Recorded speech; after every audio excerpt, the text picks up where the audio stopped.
Thank you.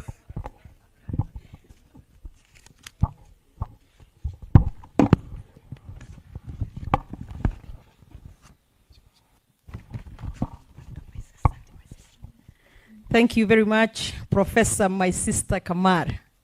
Yeah, those were interesting times. To the Speaker of the Senate, the Deputy Speaker, my sister, the host Senator, my colleague governors, the clerk, and all the staff, and the honorable senators, good afternoon. Let me first congratulate you all on your election or nomination as senators to the 13th Parliament. I'm aware of the grueling journey you all undertook to be where you are today. Secondly, it is my pleasure and privilege to welcome you to our county of diversity. But you can also call it, or recently it's called Nakuru Girls. And the bedrock of Kenyan politics as well. Not to mention the many investment opportunities lurking in our midst. As the governor, I have the best of plans to make the county the destination of choice for all our visitors, including yourselves and many other people, and the many other people you represent from your counties. Honorable senators, the request to make these opening remarks as you embark on your long 5 years as senators is not only a privilege, but a great honor from the Senate, granted this is my first time to interact with you following my election as the governor. It is even more remarkable, bearing in mind I had the opportunity to serve the county as a senator in the 12th Parliament and County Assembly Speaker at the onset of devolution.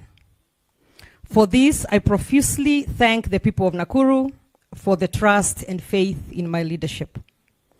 Honorable senators, as you take up your hallowed roles as defenders of devolution and the counties, allow me to share with you my experience in the 12th Parliament in the hope that we can build upon the successes achieved this far and address challenges experienced. The role of the Senate and the senators is well provided for by the Constitution and other legal statutes. These roles primarily focus on the entrenchment of devolution, representation, protection of the counties, and above all, oversight over the public or state officers and institutions.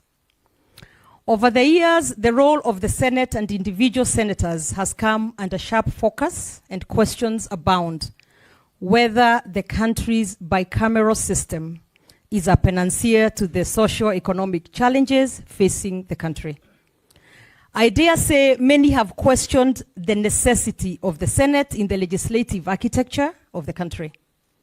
There are questions regarding whether the Senate is a true defender of the counties in the national discourse and whether the Senate has lived up to its constitutional calling of representing the counties. Honorable senators, these questions have been fueled by a number of factors. One, the perception that the Senate is inferior or subservient to the sister chamber, the National Assembly. Two, the incessant jostling for the control of the counties by either house. We have unfortunately witnessed increased legal tussles in our courts involving both chambers. Three, the apparent conflict created by our Constitution regarding the exercise of concurrence by both chambers, constitutional powers over county matters. A case in point is how many bills and special bills are processed by both the Senate and the National Assembly. The provisions of Article 109, 113, and 127 are quite instructive. Four, the unresolved flashpoints between county governments and the Senate. Questions abound on whether the Senate is usurping the powers of county governments relating to enactment of laws in line with the fourth schedule. Further, the jury is still out if county public or state officers should concurrently be subjected to the oversight of both the Senate and the county assemblies. 5, the vagueness in the definition of what constitutes matters concerning counties has seen the proliferation of all manner of bills and policies from both the Senate and the National Assembly. Honorable Senators, the outlined challenges, among others, must be confronted head-on since they undermine the authority of the Senate, imperial devolution, and undermine the will of the people. The Senate must urgently work on these perceptions and realities. In an attempt to address the integrity, fiefdom battles, and the constitutional shortcomings, I urge the Senate to, among other things, set up a dispute resolution mechanism between the two chambers and county governments. 2, consider the possibility of constitutional changes aimed at granting the Senate exclusive powers over the counties. This to clarify mandate and scope of authority for each organ. I hold the view that symmetrical bicameralism, as is the case now, has not found appropriate balance, and thus the need for constitutional changes, perhaps. 3, consider the development of better engagement framework with the counties. The oversight role of the Senate over the county governments should not be to the detriment of the counties and her people. Incessant wars must be tamed for devolution to work.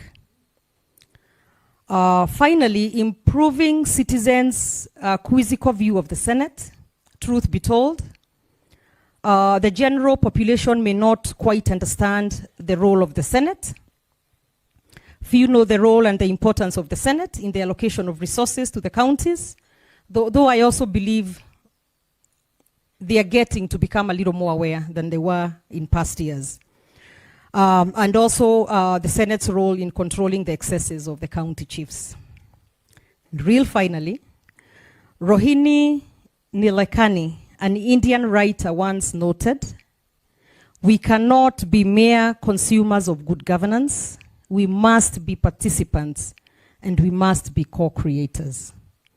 Honorable Senators, the Senate, like a vanguard, must now, more than ever before, scale up the tenets of democracy and governance structures for wealth creation and prosperity. Thank you.